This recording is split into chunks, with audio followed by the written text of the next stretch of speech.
Bueno chicos, yo soy el brasileño y hoy os estaré enseñando cómo activar y desactivar el sonido del teclado de marcado en tu Xiaomi Redmi A5, ¿vale?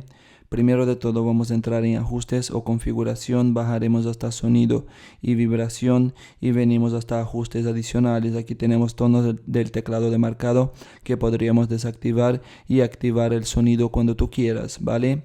Pues ya estaría, chavales. Si te ayudé, no olvides suscribirte, poner tu me gusta al video y dejar tu comentario.